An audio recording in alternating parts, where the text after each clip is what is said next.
Welcome to Band Banter. This is a show where I just talk about random band stuff. Today, let's talk about two types of band directors. The one who inherited a well-established program and the one who had to build their program from scratch. Before we dive in, let's go over the last responses from the previous Band Banter episode. Link in the cards at the top.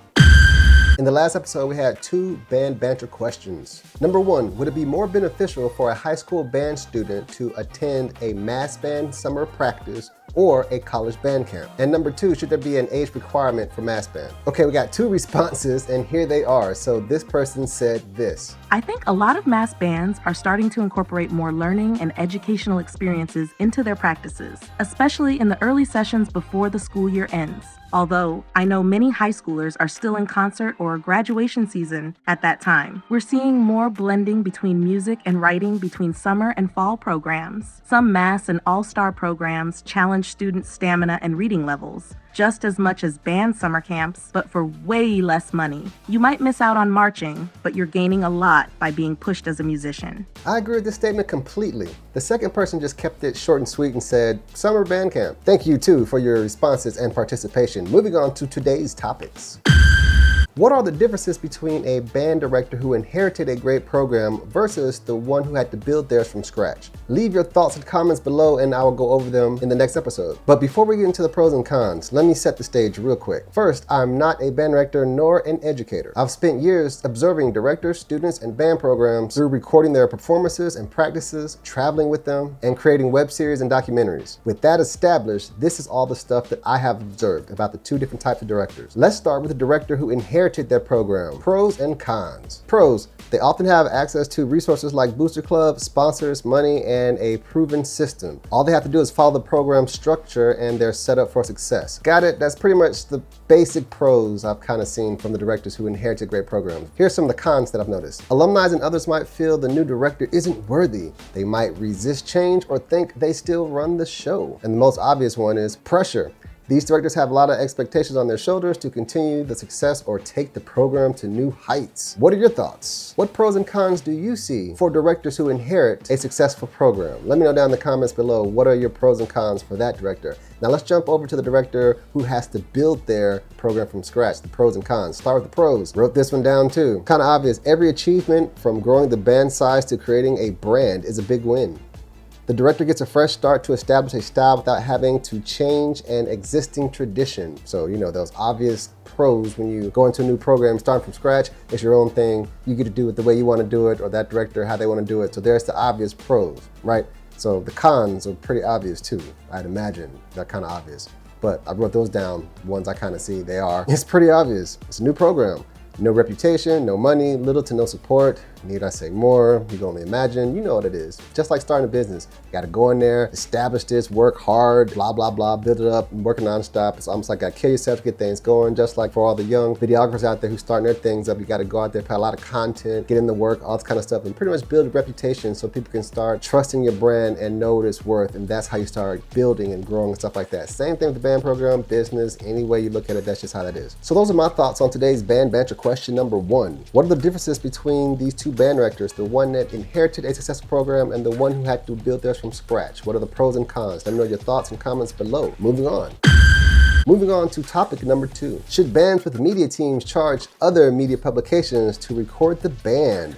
Example, JSU's media team, you know, what that statement that they put out that we all been seeing floating around places. What do you all think about that? My take? Absolutely. It's about time Jackson State started charging people to record the band. I was wondering when they was gonna kind of catch on to that, you know what I mean? And I think all HBCUs that have media teams should follow suit and do the exact same thing. I'm not kidding you. Here's why. As someone who works in the entertainment industry and on marketing teams for film productions, I totally understand why they're doing this and the importance of doing this. A band is like a business.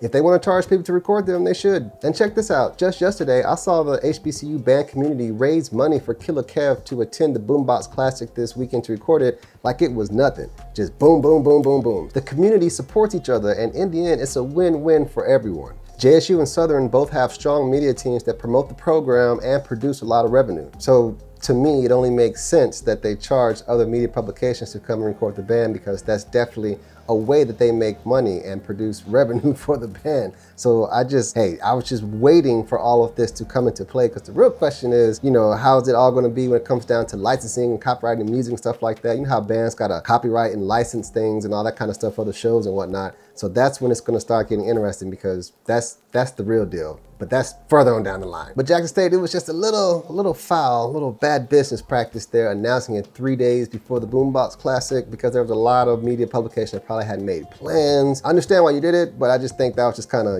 goodness gracious. I would have at least waited till like the next home game, let everybody know it was coming, so people could at least cancel plans or not have made them in a timely fashion. However, it's out there, it's here, everyone knows what it is now, so people will adjust accordingly moving forward. So there it is. With that being said, every HBCU band that has a media team should do the same thing and charge the outside media publications to come record their bands. I know it may sound harsh, because we all know that the videographers are the reasons that the HBCUs even thought of the idea of having media teams and so forth, and we thank them all for doing this for years and years and years. But still, I mean, we all kind of saw this coming, right? In my profession, I create a lot of charts, make a lot of graphs, and create a lot of marketing projections. To be honest, I saw this coming years ago, because I kind of figured that the bands at some point would get tired of just random people filming the band, gaggled all up right there in the front, taking up all this space, just getting all this footage and recording all kinds of craziness that the band directors and programs probably more than likely don't really want going out. So at some point, I knew there was gonna be some kind of regulated system, and we start seeing it happen. Events start charging people. They may have a designated area for them, and now this is happening. And once this happens, I'm pretty sure all the other HBCUs are going to do it too, because it only makes sense to me. And just for fun, I actually made a projection for JSU's media team along with a few other HBCU bands, and I can see how charging the videographers could impact the band both positively and negatively. I'm very confident that Jackson State has a team doing similar analysis, and they've already figured that this is the best move and how to navigate through it. So this is going to be cool and interesting to see how it's going to develop everything forward. And no, I'm not going to share any chart or projections, because that's like,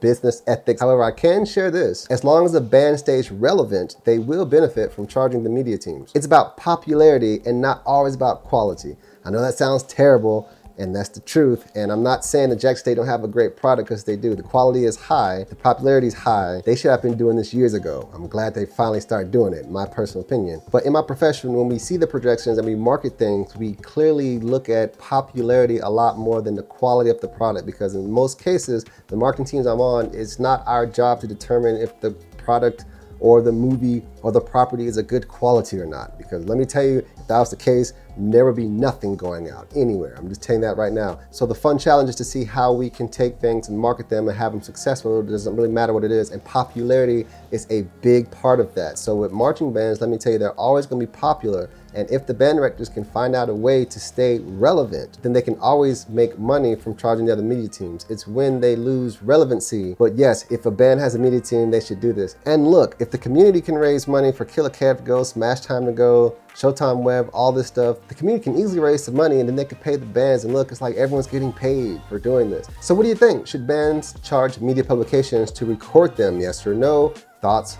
Leave them down in the comments below. And that's it for today. This show is created and produced by one of the channel members. If you want to make requests and or produce shows like this one, consider becoming a producer by joining the channel. Click the join button next to the subscribe button for more details. Current channel members, check the membership tab for the show request link and my email if you want to ever just chat. Share your thoughts on today's Band Banter questions in the comments below. Peace.